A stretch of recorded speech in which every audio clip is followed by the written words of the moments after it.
Hello दोस्तों, कैसे हैं आप सब। स्वागत है आप सभी का फिजिक्स बाय मास चैनल पर। बच्चों, हम सभी लोग लगातार फिजिक्स को सीखने के लिए एच.सी. वर्मा सर द्वारा लिखी गई कंसेप्ट ऑफ फिजिक्स की पढ़ाई कर रहे हैं, जिसमें बेटा आज हम अगले सेक्शन की बात करेंगे। Chapter 3 rest and motion kinematics में हम रेस्ट एंड मोशन के बारे में पढ़ाई कर चुके हैं बेटा। उसके बाद में हमने डिस्टेंस और डिस्प्लेसमेंट की भी पढ़ाई कर ली है बेटा। आज हम शुरुआत करने वाले हैं section 3.3 average speed and instantaneous speed. Speed के बारे में पढ़ेंगे और बेटा खास तौर पे एवरेज स्पीड क्या है और इंस्टेंटेनियस स्पीड क्या है, इसकी हम चर्चा करेंगे। तो स्पीड वैसे इन जनरल मैं आपको बताऊं, स्पीड का मतलब कि कोई पार्टिकल कितनी तेज चला, कैसे चला, इस बात को बताने के लिए स्पीड का एक बहुत बड़ा रोल यहां पर आता है। तो आइए देखते हैं कैसे एचसीवी सर ने इस बात को समझाया है। The average speed of a particle in a time interval is defined as distance travelled by the particle divided by the time interval. ये डेफिनेशन बता रहे हैं एवरेज स्पीड क्या है कि it is the distance travelled by the particle divided by the time interval. If the particle travels a distance s in time t1 to t2, the average speed is defined as v average is equal to s divided by time, that is time interval t2 minus t1. The average speed gives the overall rapidity, तेजी बता रहा है। The average speed gives the overall rapidity with which the particle moves in this interval. In a one day cricket match, एक example दे रहे हैं sir कि in a one day cricket match the average run rate is quoted as the total runs divided by the total number of overs used to make these runs. Run rate की बात हो रही है। आपने अभी अगर कभी क्रिकेट देखा हो तो ये एग्जाम्पल आप अच्छे से समझ पाएंगे कि रन रेट आपको क्या बताता है। That is the total runs divide by number of overs, कि पर ओवर कितने रन बनाए गए, कितनी तेजी से रन बन रहे हैं, ये हमें आइडिया वहां पर लगता है।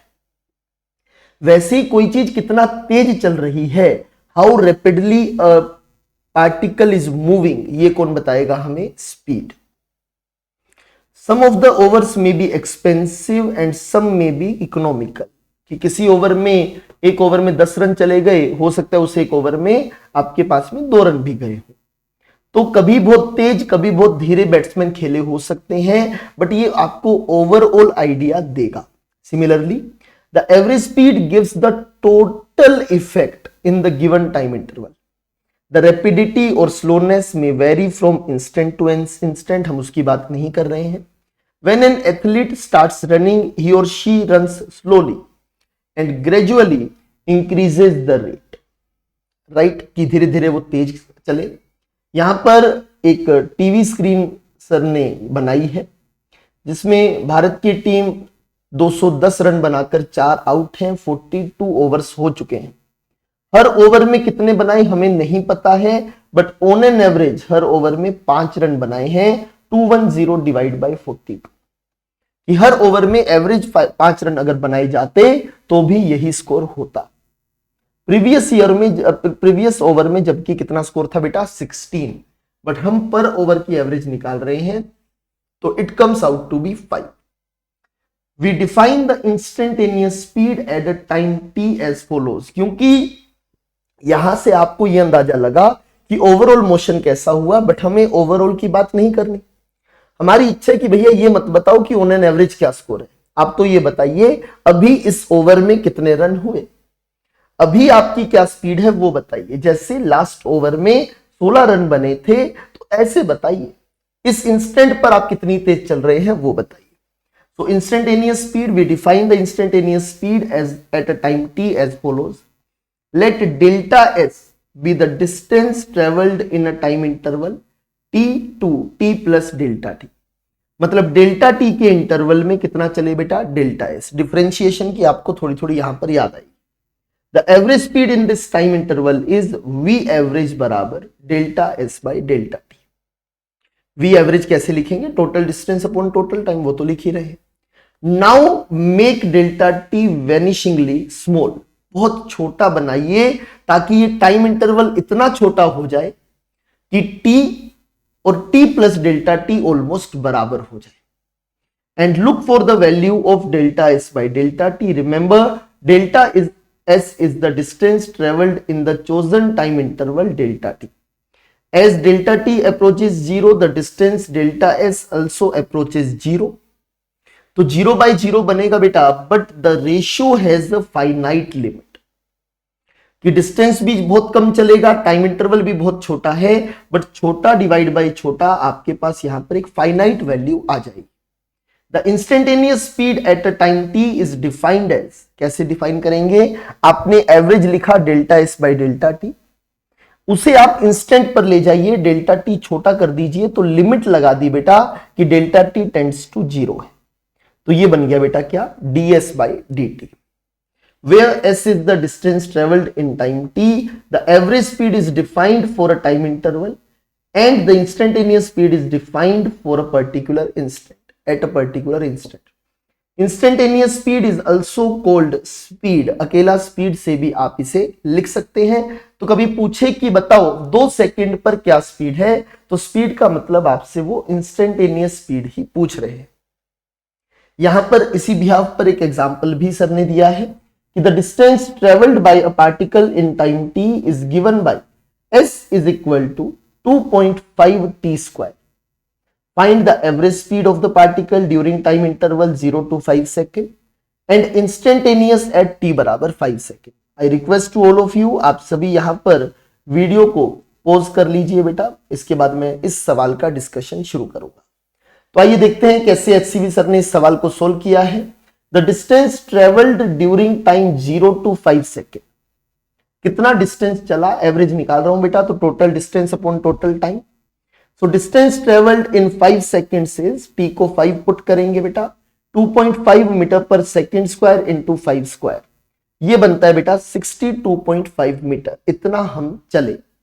Average speed during this time is, total distance upon total time interval is 5 second, divide किया, आंसर आ जाता है 12.5 मीटर पर सेकेंड। तो ये एवरेज निकाल लिया। अब आपसे इंस्टेंटेनियस पूछ रहे हैं कि सर इंस्टेंटेनियस कैसे निकालें, तो देखते हैं।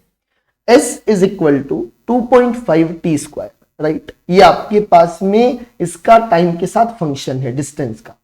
इंस्टेंटेनियस स्पीड का फॉर्मूला था ds by D T. Differentiation mathematical operator है, s को डिस्टेंस को डिफरेंशिएट करना है with respect to time. Differentiate करेंगे बेटा, 2.5 कांस्टेंट है, एज इट इज आएगा। टी स्क्वायर का डिफरेंशिएशन कितना हो जाएगा बेटा, 2t, t to the power n का डिफरेंशिएशन क्या होता है, n t to the power n minus 1। तो यहां पर पावर 2 थी 1 हो गई, और जो पुरानी पावर n थी वो आगे आ गई, तो t स्क्वायर का डिफरेंशिएशन इज 2t। फिर भी अगर आपको और जानकारी चाहिए और डिटेल में डिफरेंशिएशन पढ़ना है, तो सेकंड चैप्टर में डिफरेंशिएशन बहुत डिटेल में मैं ऑलरेडी लेक्चर बना चुका हूं, समझा चुका हूं। तो यहां पर दोनों को मल्टीप्लाई किया, आंसर आया बेटा 5 मीटर पर second square into T, right. तो एट t बराबर 5 सेकंड का आपसे सवाल पूछा, स्पीड पूछी, तो ये फॉर्मूला बन गया 5t स्क्वायर, 5t। तो t इज 5, तो 5 पुट करके बेटा आंसर आ गया 25 मीटर पर सेकेंड। एवरेज आई थी बेटा 12.5 मीटर पर सेकेंड। बस उस इंस्टेंट पर 5 सेकंड पर अगर आप स्पीडोमीटर देखोगे तो आप देख पाओगे कितनी स्पीड से चल रहे हैं बेटा, 25 मीटर पर सेकेंड। कभी धीरे हुए होंगे, कभी तेज हुए होंगे, तो टोटल एवरेज इज 12.5 और 5 सेकंड के इंस्टेंट पर 25 मीटर पर सेकंड स्पीड है। आगे बात करें बेटा, देखिएगा, if we plot the distance s as a function of time, the speed at time t instantaneous differentiation, graph में यही क्या होता है, slope, equals the slope of the tangent to the curve at time t। The average speed in a time interval t to t plus delta t, तो बड़े interval में tangent ना लेकर क्या लिखा जाएगा बेटा, डेल्टा के लिए क्या लिखा जाएगा, secant of slope of secant, equals to the slope of कोड A B, where a and b are the points on the curve corresponding to time t and t plus delta t। यहां पर देख सकते हैं बेटा, ये आपके पास में कोड बनेगी बेटा, यहां से ये लीजिए, इस कोड का स्लोप लिख लीजिए, आपको एवरेज मिल जाएगी। और अगर आप ए पर वेलोसिटी चाहते हैं तो टेंजेंट बना दीजिए, टेंजेंट का स्लोप आपको इंस्टेंटेनियस स्पीड दे देगा। As delta T approaches 0 the कोड A B becomes the tangent at A and the average speed becomes the slope of the tangent which is ds by dt। तो average ही क्या बन जाएगी, slope of secant ही क्या बन जाएगा, slope of tangent. तो ध्यान रखिएगा, distance time graph, distance time graph का स्लोप आपको क्या प्रोवाइड करेगा बेटा, वेलोसिटी, सॉरी ये प्रोवाइड करेगा आपको बेटा स्पीड। डिस्टेंस टाइम ग्राफ का स्लोप आपको स्पीड प्रोवाइड करेगा। स्लोप ऑफ सीकेंट बेटा, स्लोप ऑफ, याद रखना है जो बातें लिख रहा हूं, स्लोप ऑफ सीकेंट आपको हमेशा एवरेज वैल्यू देगा। और अगर आप स्लोप ऑफ टेंजेंट देखेंगे तो स्लोप ऑफ टेंजेंट बेटा आपको क्या प्रोवाइड करेगा, इंस्टेंटेनियस वैल्यू। राइट, उम्मीद करता हूं ये बात आपको बहुत अच्छे से क्लियर हो चुकी होगी। आगे बढ़ेंगे, देखिएगा, if the speed of a particle at time t is v, the distance ds travelled by it in a short time interval t to t plus delta t is v dt। क्योंकि simple सी बात है बेटा, v बराबर आपके पास अगर ds by dt है, so small distance travelled ds will be equal to v dt लिख सकते हैं। Thus, ds बराबर v dt, the total distance traveled by the particle in a finite time interval is t1 to t2 can be obtained by summing over these small distances ds as the time changes from t1 to t2। तो अगर आप velocity को देखेंगे बेटा, velocity ऐसी बदल रही है, t1 से t2 तक के सब v dt को जोड़ दीजिए, सबको जोड़ेंगे टोटल एरिया बनेगा, इंटीग्रेशन बनेगा। और बेटा इंटीग्रेशन का ही मतलब हमारे लिए क्या होता है, एरिया अंडर द कर्व, ऐसा आप लिख सकते हैं। तो अगर आप डिस्टेंस को डिफरेंशिएट करेंगे या स्लोप लिखेंगे तो स्पीड मिलेगी, स्पीड को इंटीग्रेट या एरिया लिखेंगे तब आपको डिस्टेंस मिलेगी। Thus, the distance traveled by a particle in time interval t1 to t2 is s बराबर v dt का इंटेग्रल t1 से t2 तक जाएंगे तो आंसर मिल जाएगा। If we plot a graph of the speed v versus time t, the distance travelled by the particle can be obtained by finding the area under the curve. ये वाला area की बेटा यहां पर बात हो रही है। Figure 3.5 shows such a speed time graph, यहां पर आप इस ग्राफ को देख सकते हैं।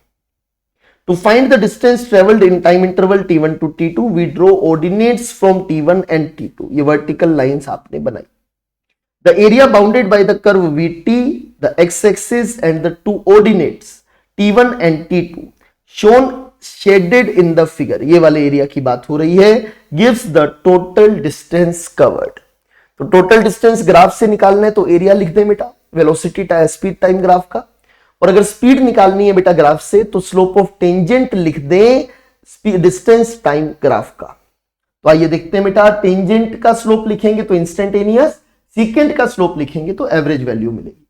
The dimension of speed is lt-1, dimension निकालना आपको सिखाया गया है। स्पीड होता है बेटा distance upon time, that is lt-1 will be the dimension. अगर आपको डायमेंशन सीखनी है, चैप्टर 1 के लेक्चर्स में मैं डायमेंशन निकालना ऑलरेडी सिखा चुका हूं। And its SI unit is metre per second, abbreviated as metre per second, M per S. उम्मीद करता हूं यहां तक की चर्चा क्लियर हो गई होगी। इसे और अच्छे से समझाने के लिए एक ग्राफ का सवाल भी यहां पर सर ने दिया है। I request to all of you, आप वीडियो यहां पर पॉज कर लीजिए, खुद से इस सवाल को अटेम्प्ट कीजिए, उसके बाद मैं डिस्कस करूंगा और आप लेक्चर कंटिन्यू करके देख सकते हैं। तो आइए देखते हैं बेटा सवाल क्या कह रहा है। फिगर 3.6, ये जो फिगर दिया गया है, shows the speed versus time graph for a particle। Speed और टाइम का ग्राफ दिया है। Find the distance travelled by the particle during the time 0 to 3 second. बेटा डिस्टेंस होती है इंटेग्रल v dt, 0 से 3 सेकेंड में बताना है, मतलब एरिया अंडर दी कर्व बताना। जल्दी से बेटा वीडियो पॉज करें, खुद से सोल्व करें। डिस्कस करते हैं बेटा इस सवाल का सॉल्यूशन। एरिया देखेंगे बेटा, the distance travelled by the particle in time 0 to 3 second is equal to the area shaded in the figure. ये बेटा area under the curve. This is the right angled triangle with the height, बेटा यहां पर 6 दिख रहा है, base 3 दिख रहा है, हाइट 6 मीटर पर second at the base 3 second. The area is half base into height, half 3 second 6 meter per second, value is 9 meter. Thus the particle covered a distance of 9 meter during the time 0 to 3 second. उम्मीद करता हूं आपको अच्छे से ये सवाल clear हो गया होगा। आज बेटा हमने चैप्टर 3 का तीसरा सेक्शन स्पीड के बारे में पढ़ाई की। कल हम वेलोसिटी की चर्चा करने वाले हैं। बहुत जरूरी लेक्चर, बेसिक पैरामीटर्स बेटा सिखा रहा हूं, अच्छे से सीखिए।